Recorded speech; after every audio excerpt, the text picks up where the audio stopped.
The loading screen informs you that a battle just took Safiya, place here. thank the heavens I spotted you first. You might have been killed.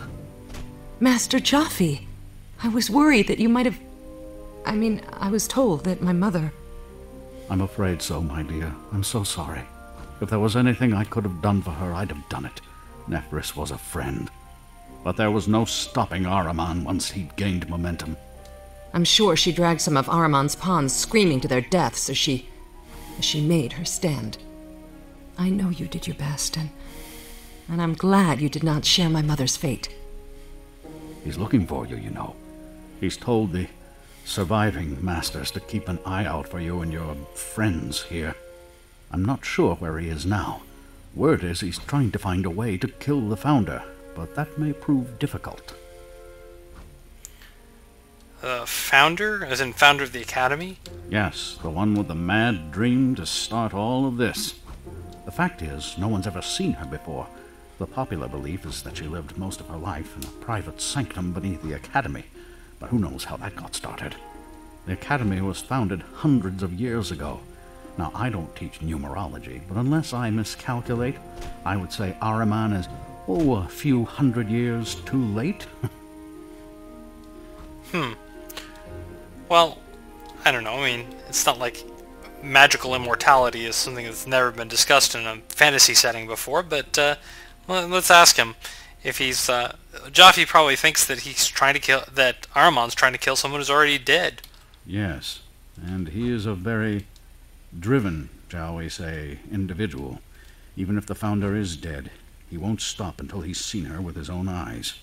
Unfortunately, even though he might be busy, you have the rest of the Academy to worry about. He has told faculty to avoid confrontation, but to everyone else, you're intruders here. And given your blood ties to the old regime, Safiya dear, I don't think threatening detention will have the impact it used to. Many here will be after your job. Perhaps there are still some left who might aid us in making Ahriman's tenure a short one. He didn't kill all the masters of the Academy, did he? Not all. Just those who resisted Ahriman, or who he thought might resist. Master Porisset is working in his lab right now, and Master Inarus is teaching class. They may be willing to help you. I would avoid the others if possible, my dear. They partook in your mother's fate. Oh, which reminds me, I have something for you, Safiya. Inarus would have meant to pass it to you, and I couldn't bear to see it confiscated by Ahriman. Here, take it. I must return to my classroom before I am missed. You'll find me there if I can be of any further help. Okay.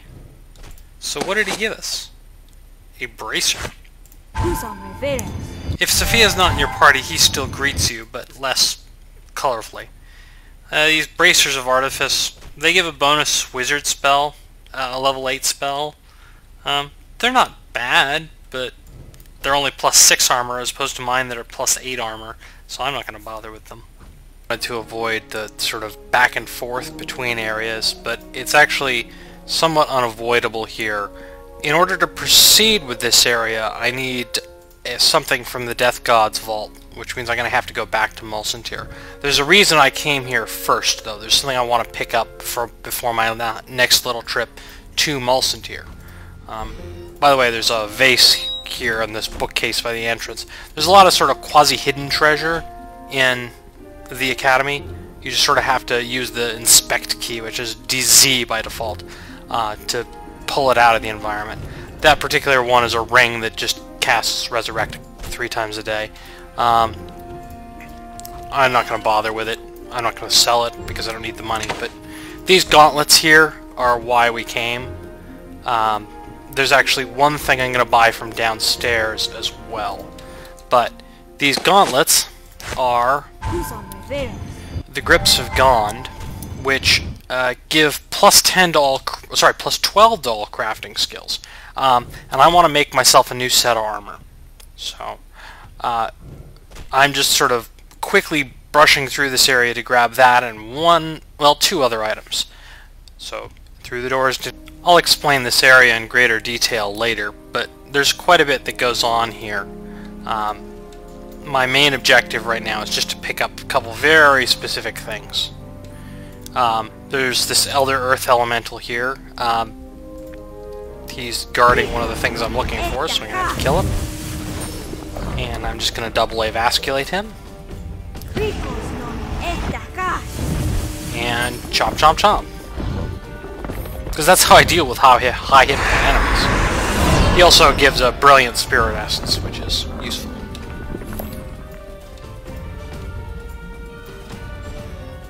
This miscellaneous small object I just picked up is why I came.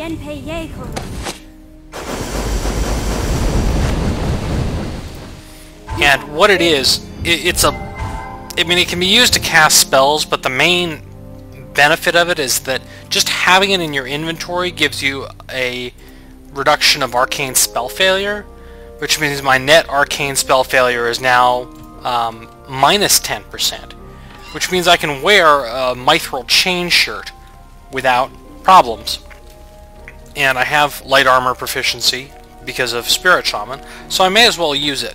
I'll lose the bonuses from Robe of the Archmagi, but really the only things I'm getting from Robe of the Archmagi are these bonus spell slots and the spell saving throw bonus and spell penetration, none of which I really need. And another net 4 AC from a chain shirt is pretty decent. The next thing I'm going to do, you see there's these two devils here. This game seems to enjoy deals with the devil. In this particular case, it's fairly literal deals with the devil because they are merchants. And that's it. They sell some interesting things which wouldn't normally be considered sort of normal merchant gear later, but they do just have a fairly interesting inventory of stuff, including a Nymph Cloak +8, which is an improvement over what I'm wearing, which is just the +6 version, a Headband of Intellect +8, which I'm not going to use very much, but I need for a couple skill bonuses. They also have, I mean, they have all sorts of random stuff. They also sell some essences. One of the sort of caveats to the essences they sell is, if you notice, it doesn't stack with the other Brilliant Spirit Essences, which means I need to use it as an item, as a Brilliant Spirit Essence.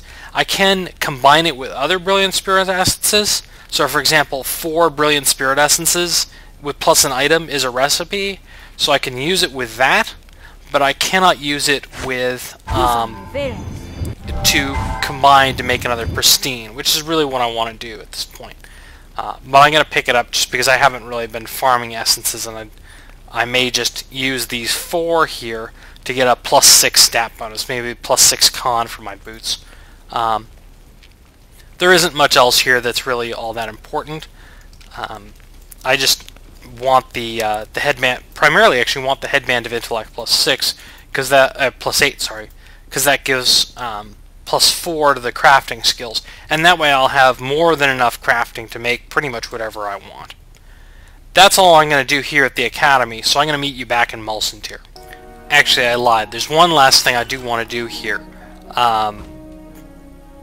It involves Oku.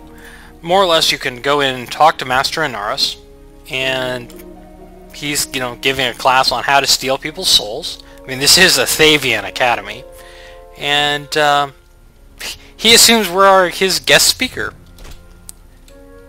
And he sort of thanks Safiya for bringing a guest speaker. He doesn't seem sort of oblivious. There may be a reason he wasn't killed during the coup. And, you know, more or less he wants you to devour a spirit in front of the class. And I'm going to say no.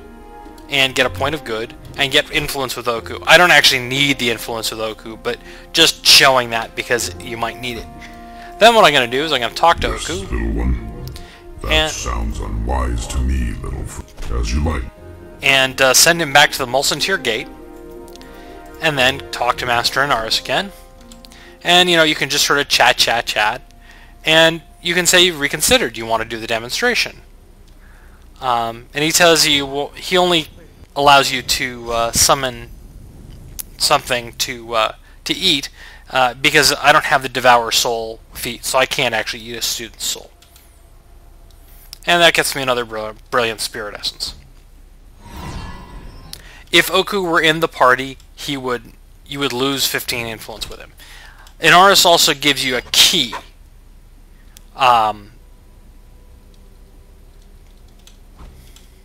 And he tells you to not go in his room, which we, of course, were going to say, sure, why not? Now that you mention it, it's sort of, you say, don't stuff beans up your nose, and what do? You stuff beans up your nose. Back outside. The rules here are a little inconsistent. This shadow portal here back to Liana's workshop shows up regardless of what time of day it is. We're back on the outside of the Thameout. Here we are back outside in just a Rashomon gate, and Oku's here, so we're going to pick him back up. Glasses are soft, good. And head back in. From this merchant here, Azim Katoth, I've bought 2 mithril ingots, a chain shirt mold, and a smith hammer. I'm also going to make a Zalantar light shield just because I can. The crafting system in Mask of the Betrayer for base items as opposed to enchanting is the same as the original campaign. You need a blacksmith's workbench, and the only set of workbenches in the game are back in the Vale Theater. You put a mold and the metal components in there, and then you use the hammer on it. Now it says, failed, I don't have enough ranks in craft armor. Well, I can get around that by just swapping out a couple items here.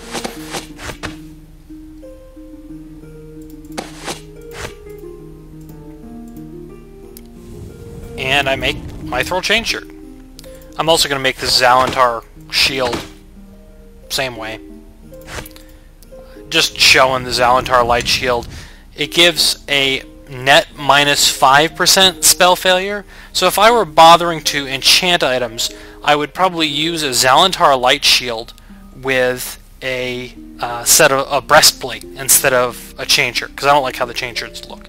But that's just FYI.